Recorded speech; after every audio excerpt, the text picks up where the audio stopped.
Good evening, everyone. OH. There aren't many times I get to speak in my own home state, but I'm going to take advantage of it when I can. Good to see so many Buckeye fans this evening. Amen. All right, I'm excited to talk to you tonight. My topic is biblical archaeology, recent gains, and future prospects.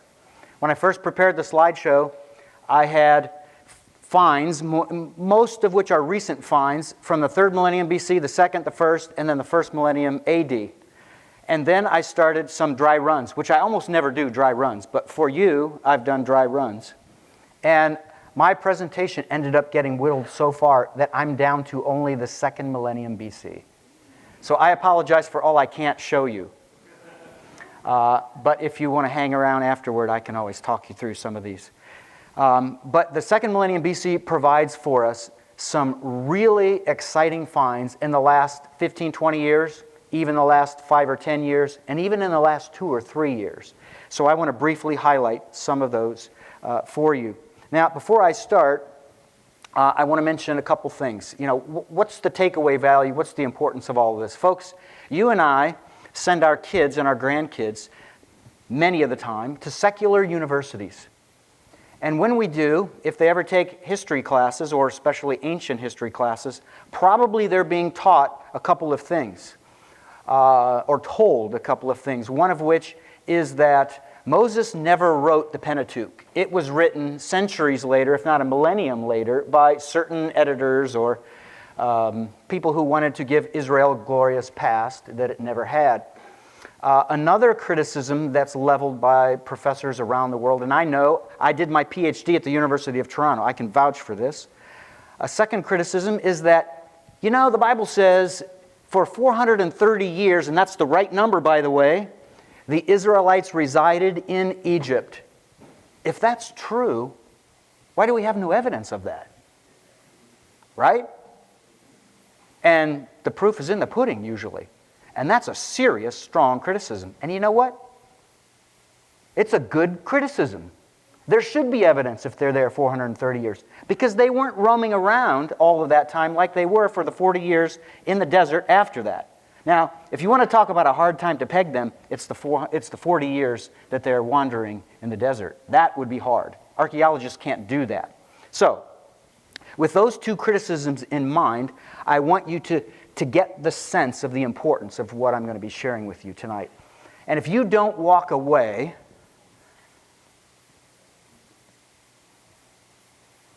with a greater awe of God, I've failed you. And I want you to tell me so that I can do better next time I do this, okay? Fair? You tell me. All right. First, I want to give a little, as in Russian we say reklama, an advertisement. On Wednesday, 10:30, I'll be giving an abstract, 20 minutes, The Place of Radiocarbon Dating in a Young Earth Framework. So if you have the opportunity to join us, I'd love for you to come. All right, I want to talk to you about the oldest Hebrew inscriptions that date from 1840 to 1446 BC. And you're going to say, what? 1840 BC to 1446 BC? You've got to be kidding. There are no Hebrew inscriptions that old. Well, you have not read my book. But before we start, I want to talk about what is the oldest in the extra-biblical record, meaning not in the Bible, but in other written sources. What is the oldest reference we have to Israelites? It used to be, how many know about the Merneptah stela? Lots of you. It used to be, starting in 1896 and following, because Flinders Petrie, a famous Egyptologist and biblical scholar too, actually, to some degree, discovered in Thebes this inscription that mentions Israelites. And it says right here, oh, my mouse all of a sudden decided to go to sleep. Let's wake it up. Okay, there we go. It says, Yisrael. Can you read that? Yisrael. That's what it says. And actually, this is a R sound in Egypt. That's called the R mouth hieroglyph. And by the way, in case you think I'm just playing with your mind, The first minor of my PhD was ancient Egyptian language. I had 3 years of Middle and Late Egyptian. So this is an R mouth hieroglyph, and it's supposed to make the R sound, but it makes the L sound here because in Egyptian, they don't have a L sound. Can you believe that? How can they dare not have a L sound? In their culture, they didn't. So how do you write this in Egyptian when another culture has a L sound? And more often than not, they chose the R mouth hieroglyph to do this. So that's why it's written like this. So, Yis, Real, there it is. So Israel, and it says in its context, Israel has been turned into waste, which by the way was a false claim by the Egyptian king Merneptah. They weren't laid to waste. They did fine, thank you, until this day. The ancient Egyptians and their line, they didn't do so well. But the Israelites were fine. So for all those years after 1896, this was the oldest attested inscription attesting to the Israelites. Okay, I want to introduce a character here, William F. Albright. He came along, but before he did, people held strongly to how the archaeological evidence should defer to the constraints of biblical chronology and the biblical text in the original languages. His methodology, though, was to elevate the archaeological finds to a position over how the Bible is to be understood and interpreted on its own terms, with a willingness to remove these constraints. And he should have known better, because he was an expert in Semitic languages, including the Bible. Albright used evidence from destructions of minimally important sites in the Holy Land, such as Tel Beit Mirsim, Gibeah, and Beitin, near the end of the Late Bronze Age, which is around 1200 BC, and their subsequent reoccupation, meaning the reoccupation of these sites afterward, after their destruction, by Israelites of the Iron Age I, which of course is after 1200 BC. And he did this to deny that the Israelite conquest of Canaan took place at the end of the 15th century BC, which biblical chronology requires.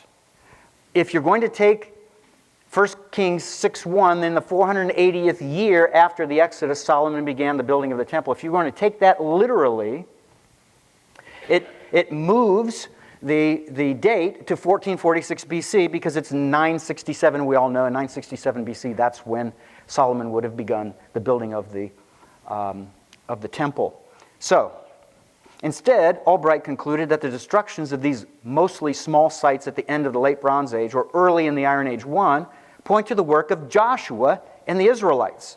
So he demanded that the Israelite conquest of Canaan occurred in the 13th century BC, which established a position usually called the late Exodus or late conquest view.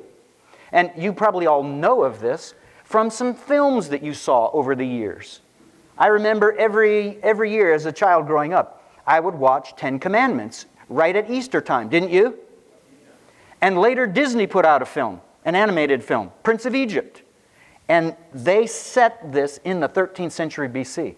But they're off by 2 centuries, folks. That's problematic.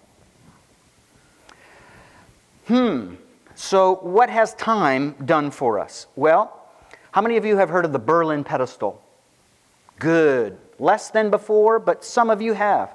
The Berlin pedestal was republished in 2010 by Peter van der Veen and several others, including his epigrapher at the time, Manfred Gehrke, who's a German who died actually in 2012.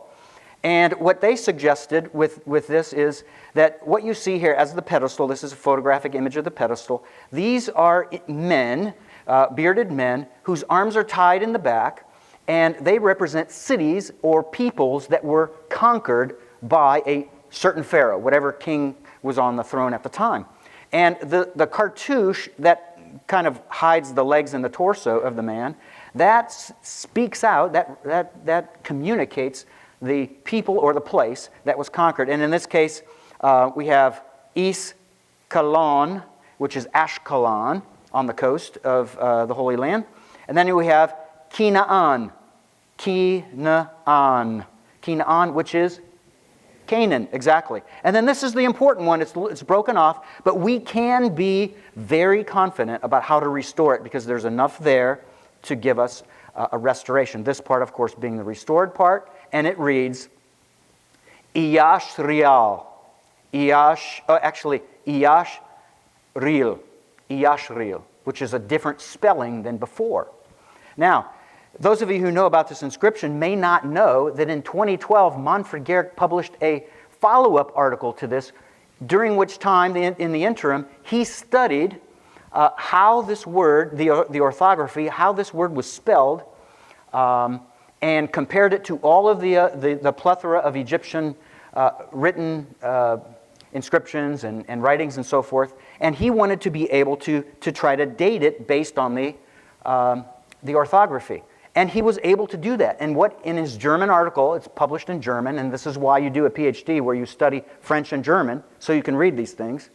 He published it in German, and there he said that this matches the reign of Amenhotep II. I wish I heard an amen. There, amen.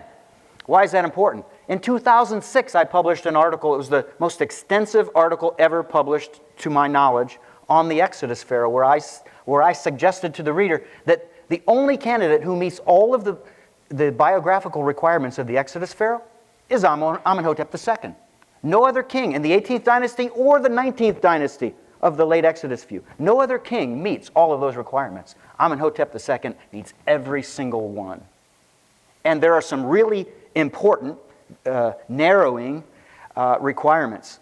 So as of 2010, 2012, this became the oldest attested inscription, extra-biblical inscription, connecting the Israelites or the Hebrews. Then, how many know about the caption in Sinai 1:15? Now we get even a smaller number. You definitely haven't read my first book. You need to do some reading tonight. So at a site called Sirabit el-Khadim, which is in Sinai, southwestern Sinai, where they did, the Egyptians sent, not annual, but in many years, they sent expeditions down there to extract turquoise. It was a lucrative industry to make money. And during some of the years, actually during the time after Jacob died, and Ephraim and Manasseh, Joseph's two eldest sons, had moved to Avaris, based on what the Bible tells us that Jacob did. He stole Joseph's two oldest sons and made them his own.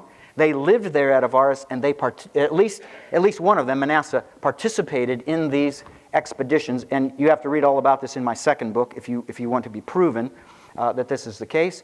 So while he was there, he was the one who composed the annual description of what happened during that year of the expedition. And so it was composed on this 8 to 9 foot tall, it kind of looks like a tombstone, doesn't it? But it's a stela. And this is composed in Middle Egyptian. It's written from top to bottom, right to left, from row to row in each of these registers. Then at the bottom, he decided he's going to be an artist. And here's what he did. And this is my composite electronic drawing of it. This is an amazing inscription, this caption. It reads from right to left. You know that because the birds or the people or the gods are looking in the direction from which you read. So you read this from here because they're all looking this way. So it reads, Echen we. Echen we. Echen we is the Levantine way. And when I say Levantine, I mean people from the Levant. That's Syria, Phoenicia, Canaan, right? Levantine people call themselves in antiquity Echen we. That's what they called themselves. So this guy had to be one because the Egyptians called the Levantine people Rechenu. And it would say Rechenu here if the author was Egyptian. So it says 6 Levantines, and then here we come to an amazing word. Ivre. This is mind-blowing. Ivre. Dr. Barak is just, he's drooling here. Ivre is the construct form for the word Hebrew, so it's Hebrews of. So this is an apposition, Hebrews of, and then this is a redundant hieroglyph that means of, and then we read this, Gebitu, which means the house of the earth god, and we know that from Jacob's story because God told Jacob to go and take his family and live where? Bethel. House of the earth god. Bethel, the beloved. Why is it the beloved? Because that's his beloved hometown. My hometown, Akron, Ohio. I was there before LeBron James ever came around, okay? I'm an Akronite. I'll always be an Akronite. I was just in Akron last weekend, and I loved seeing family there and friends. And it's beloved Akron for me. So the writer of this, who is Manasseh, calls it beloved Bethel. 6 Echinwi, 6 Levantines, Hebrews of Bethel the beloved. What do we have now? An even older inscription than the middle of the 15th century BC. We have 1842 BC. And you know what this does, folks? This destroys the wrong view known as the short sojourn. The Israelites were not in Egypt for 215 years. That's a number that never appears in the Bible. They were there for 430 years. Read my 2019 article on this. Okay, so with that, we have, oddly enough, 2 non-hieroglyphs. And it took me weeks and weeks to decipher the rest of this inscription. This part of it was deciphered by Gardner in the 20th century. Phenomenal Egyptologist. But what was hard for me was I saw that this hourglass-looking thing and this squarish looking thing, I knew those weren't hieroglyphs.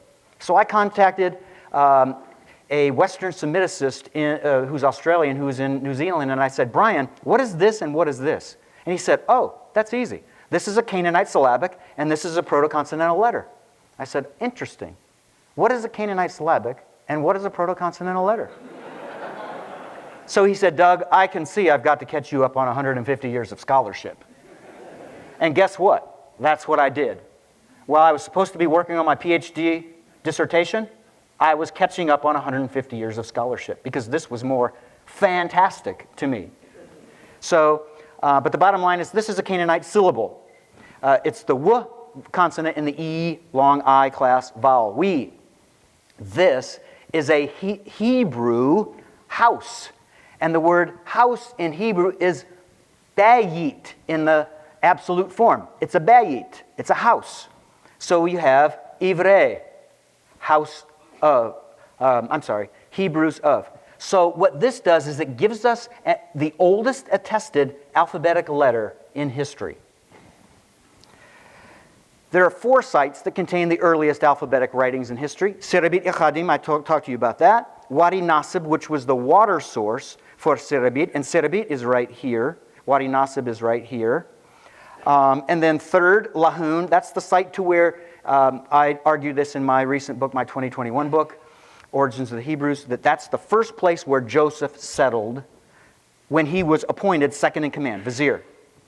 And then Wadi el-Hol, which is a military outpost to guard, and it's very strategic. You have a stretch of the Nile River that forms a semicircle. And this is an elevated position at Wadi el-Hol, above and overlooking all of this area. And so they had a military outpost there. And that's where those are the 4 places we find the earliest alphabetic inscriptions. The oldest inscription is this one. It's a 4-letter inscription from 1840 BC known as Sinai 377. And you may note, that's only 2 years after the oldest attested letter. You see the connection there? Right away, we see, bam, the breaking out of a full-blown Hebrew inscription. And we can date it because next to it is what's called a stelliform inscription, which is in Middle Egyptian, and it has a date right here in the first register. So it dates both inscriptions, and the date would be 1840. There's another inscription called the Lahun bilingual Astrakhan, which is technically a form of a bilingual, really, because this first line that reads right to left, that's a date formula in Egyptian, so that's Middle Egyptian hieroglyphics, and then it switches to Hebrew proto-alphabetic or earliest alphabetic letters. And this is Hebrew, and then it ends in Egyptian with a nesuglyph, which means king. So I talk about all of this in my book. So these are some of the inscriptions that date to the Middle Kingdom that shows Israelites were in Egypt in the 19th century BC and in the 18th century BC. The short sojourn view suggests, or is required to say, that the Israelite sojourn when Jacob moved there had to begin in 1661 BC, if we're going to use the 215 years. So this is much earlier. Again, this destroys that wrong view. Sinai 357, this is one of the many New Kingdom inscriptions. There's a vertical inscription here and a horizontal inscription here. And actually, and it looks like an L, but it breaks what you would expect as far as how you would write it. It reads from right to left first, and then it reads from top to bottom second. So there are 15 inscriptions that I've translated in my first book, The World's Oldest Alphabet, attesting to Israelites in Egypt and Sinai in the Middle Kingdom of Egypt, which is just mind-blowing because we've never had evidence like this before. 3 of these inscriptions mention biblical figures. Doesn't that get exciting? Wow, biblical figures? Who? Who are they? Number 1, on this inscription known as Sinai 376, found at Wadi Nasib. Remember, that's the water source for Cedarville Achadim. The mining expeditions, when they were there for weeks and weeks, they needed to drink, they needed water to bake bread. And by the way, baker is one of the words in that first inscription, the Sinai 377. But on this inscription, and this is my electronic drawing, it reads, the house of the vineyard of Asnath. The house of the vineyard of Asnath. Does anybody know who Asnath is? Wife of Joseph. Good. I expected a woman to get that. But I'm sure many of you knew it. That's Joseph's wife. Now, this inscription dates to 1772 BC. In my book, I go into an explanation of how we know that date. And this is already about 32 years after Joseph died, and he lived a long life. So probably Asnath is dead, and this is posthumous. And it makes sense because it's a house of the vineyard of Asnath. In other words, there was a vineyard at the family where the family lived. The Bible knows this as Ramses. It's Avaris, known to archaeology. So there would have been a vineyard there on the site, and that vineyard was named after Ephraim and Manasseh's mother, Asnath. And so there was a house there. I lived 10 years in Russia. A lot of Russians had what's called a dacha. It's a summer garden, and Canadians have that too, a lot of Canadians. Some Americans, but not many. And Russians often will spend their whole summer on their dacha growing vegetables. And they'll usually have a little shack, or if they have money, which is rare, a lot of it, then they build a little house by their garden. Why? To protect it from thieves, especially because people will come and steal their harvest. And also to be real close so that every day they can go and see their garden. So it's the house of the vineyard of Asnath, the mother of Ephraim and Manasseh. Then there's Sinai 375a. This is a picture that I took of it when I was looking at it personally at the Harvard Semitic Museum. Took a couple hundred photographs. This is a black and white. It doesn't look great, I know, from the darkness up at the top, but a lot of the important lines are visible in this, and this was my most important picture to be able to come up with this writing or this electronic drawing of it. So it says here, there's line 1 that's horizontal, and second horizontal line, and there's a vertical line, but for our purposes all we need is this horizontal part. And it reads, overseer of, and this is an abbreviation. It's kind of like if your occupation is, you're a doctor, you put D dot. Well, what does that mean? Doctor, dentist, something else. So probably this means minerals based on the fact that they were there to extract turquoise, and that's a mineral. So overseer of mineral, I assume it's a mineral. The geologist can correct me if I'm wrong. It is? Good. Whew. I didn't lose all the geologists. They didn't walk out on me. Overseer of minerals, and then here's the name. Ah-e. Ah-e. What is that? My brother. My is the pronominal suffix. And this is an amazing thing because this is Egyptian. This is not Hebrew. This is the 2 diagonal lines. That's the dual sign in Egyptian. Hebrew has dual. Egyptian has dual too. It can be either phonetic or have another purpose as a hieroglyph. Here it's phonetic. It's the long I vowel, the I class vowel. E, ah, e. My brother, samak, supports or is supportive. My brother is supportive. Folks, there's only one character in the entire Bible who's named Ahisamak. Have you ever heard of that name? Anybody heard of that name? How about his son, Oholiab? Anybody heard of Oholiab? One of the 2 men that God appointed to build the tabernacle in the desert, right?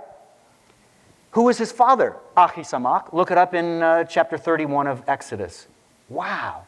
So here we are, an inscription that dates to the first half of the 15th century BC. So the Exodus is kind of our Maginot line, right? That's 1446 BC. So the generation before that, Ahisamak, is right here. And then the generation after that is Oholiab. who's out in the desert building or constructing the tabernacle, which involves all kinds of craftsmanship. Gems and minerals and linens and wood, all kinds of things components are needed to construct the tabernacle. So it's no surprise that God would choose a man, Aholiab, whose father was the overseer of minerals down at the mines, right? It makes perfect sense. Ahisamach. And then we have this, Sinai 361. This inscription is even more amazing. And folks, I know the saying. If it sounds too good to be true, it won't be true. Okay? That's what they said in 1896 when Petrie discovered Israelites on a stela in Egypt. That means nothing. Okay? You can be a critic all you want, but let the evidence lead you to that, not pre-conclusion. So here's what it says. Our bound servitude had lingered. So this is the time right before the Exodus. Our bound servitude had lingered. What does that mean? It means we continued to be slaves. Then it says this. Moshe. Now, for those of you who know Hebrew, vowel letters didn't come into play until 850 BC. This is long before 850 BC. They had no vowel letters. So there's no hey at the end. Moshe is Moshe. And when I first realized that reads Moshe, you know what I did? I said, I'm going to try to prove that this could be anything else but Moshe, which means Moses, of course. So I tried every grammatical option I could think of. And you ask my wife, I love grammar like people love water. She calls me a grammar Nazi. Nothing else works here except a noun or a substantive. Nothing else. Nothing else. Moshe then provoked astonishment. So we're right before the Exodus, and this is telling us Moses, provoked astonishment. What astonishing things happened right before the Exodus? How about 10 of them? Yeah, 10 plagues. And most biblical scholars have been saying for years or decades, we're convinced that the 10 plagues didn't last a few days or a few weeks or even a few months, but they lasted about a year. They've been telling us that for years. Guess what? This inscription agrees with them. The word shanat, the construct form of shana, you know the word shana for year in Hebrew, is right there. It is a year of astonishment. There it is. It's a year of astonishment. Wow. So this inscription had to have been composed literally in the year before the Exodus. And guess what, folks? After this moment, there's never again another early consonantal or early alphabetic inscription in Egypt or in Sinai. Isn't that mind-blowing? Why not? Why not? The people who composed them are gone. But what do we see? We'll come to that in a little bit. Okay, I want to show you quickly evidence of the first Passover in Egypt. So we go to Avaris, which is right here. That's where it is in northeastern Nile. And this is that area here. So the Nile River, the Pelusiac branch of the Nile, flows and it kind of breaks off, as it does in the delta, into a number of tributaries or whatever they're called. And we want to look at this little box here because inside this box is an area called the palatial district, which means that's where the palace was. And in most cases, in most cities at most times, in most of the ancient Near East, there's always just one palace. But guess what they had here? 3 palaces. Who needs 3 palaces? Talk about overkill. Palace F right here. Palace G, the biggest one right here. Palace J right here. Oh, and for good measure, you know what they built? They built an artificial lake between these 2 palaces. Talk about extravagance. I guess you need a lot of builders for this, don't you? Probably slave labor to build all of these. So, in this area, guess what they found? They found 4 types of animal burials. And not only were they animal burials, but most of the burials were comprised of multiple animals in one grave, which is really weird. And the fact that this is in the palatial district. Why are animals like that buried where the king runs around and the high officials? It makes no sense. What kind of animals were they? Guess what? Exodus 11 and 12, at the time of the first Passover, mentions 4 animals. dogs, cattle, sheep, and goats. All 4. Guess what animals they found in these graves? Dogs, cattle, sheep, and goats. And the very little pottery that was found in these burials, guess whose reign it was connected to? It's the pottery indicative for the reigns of Thutmose III and Amenhotep II, his son. Who's Amenhotep II? The Exodus Pharaoh. Oh my goodness. So that's the time of the Exodus. Yes. There's one of the bulls that was buried. Cattle. There's one of the goats that was buried. And this ram was buried, and this drawing shows that it received a blow to the back of the head. It's a humane way to kill an animal. Guess what age the majority of the sheep and goats were in these graves? In their first year of age. And I thought, my English Bible says that at the time of the Passover that the sheep and goats were supposed to be year-old. So they've got to be a year or more. So they got to be, 1 to 2-year-olds. So I went to the Hebrew term, and it says Ben Shana. Ben Shana means literally son of a year. Son of a year. It's used of when a king gets on the throne and there's only a short amount of time before the new year starts. He gets less than a year of reign. So we call that the accession year. That's a Ben Shana. So the idea is literally it's less than a year old. So once again, I saw that my experience in archaeology, knowing the biblical text as an exegete, I know that fits perfectly, and it corrects my wrong view that I had coming into it.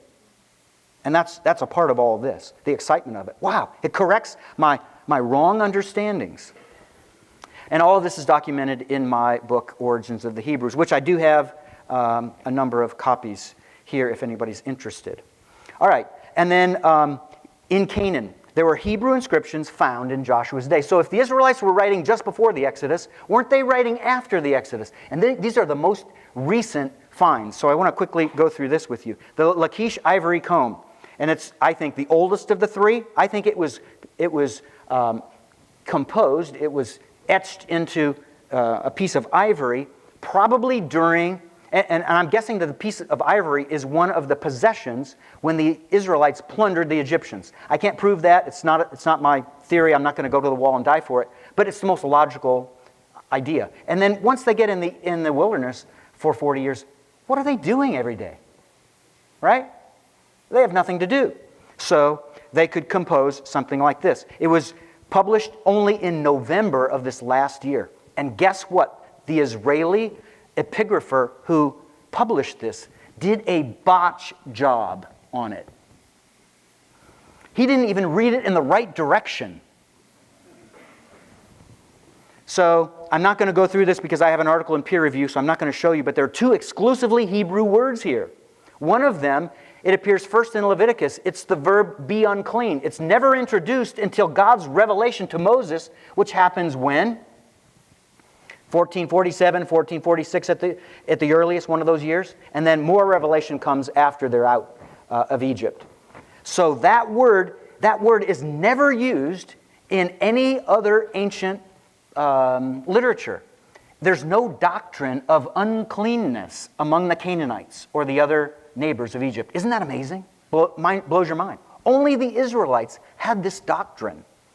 And it's based on this word that was evidently given to Moses or repurposed by God for Moses, talking about what is and what isn't unclean. And it's mentioned here in this inscription. The one thing I will mention, and Dr. Barrick will get really excited about this, so if you're seated next to him, hold his arms down so he doesn't jump out of his seat. This is la yom. La yom. La yom. This is a prepositional phrase in Hebrew. It's used idiomatically. It's not used in modern Hebrew. They use a different term for this. But in biblical Hebrew, they use this. La yom means daily or every day. And this, folks, is a comb. Ladies, especially, because guys, we don't do our hair as much as we should. How often do you have to comb your hair? Daily. Every day. And that's exactly what its use is here on the ivory comb, talking about the need for this every day. The Mount Ebal Curse Tablet, I date to 1406. Tentatively, Right here, it has a very important word, the covenant name for God, Yahweh, right there, Yahweh. So that is the earliest attested reference to God by his covenant name on any inscription. So that's very important. And then finally, we have the Lachish Milk Bowl Ostracon, which I published an article on this in 2022, which has an exclusively Hebrew term right here, nofet, which means honey. All of the other Semitic languages have a different word for honey. So this has to be a Hebrew inscription. And this one, among the three inscriptions, is the only one that was found in its archaeological context, so we know exactly where it dates to. And it dates to the end of the 15th century BC, the exact time of the conquest under Joshua from 1406 to 1400. So future prospects, archaeological exploration of an anomaly that may be the ark that transported Noah and his family. So in recent years, a lot of options have been put out there about when or have been proposed for a potential Noah's Ark. There is a team of trained professional archaeologists who are working at a site that has an anomaly that has the real potential to be Noah's Ark. And they found pottery there that dates to the late Uruk expansion, which in my upcoming book on the 3rd millennium BC, biblical history, I'll try to argue that that's the time of the post-Babel dispersion. Second, Bryant Wood's completion of the final report on Khirbet El Makatir excavation, which he connects to I. That's coming out. That's important. Henry Smith and I are completing volumes on biblical history before Abraham, which will be the first time anyone with archaeological training has attempted to publish such books. So these are some of the future prospects and what's coming in the future. So, thanks very much for your time.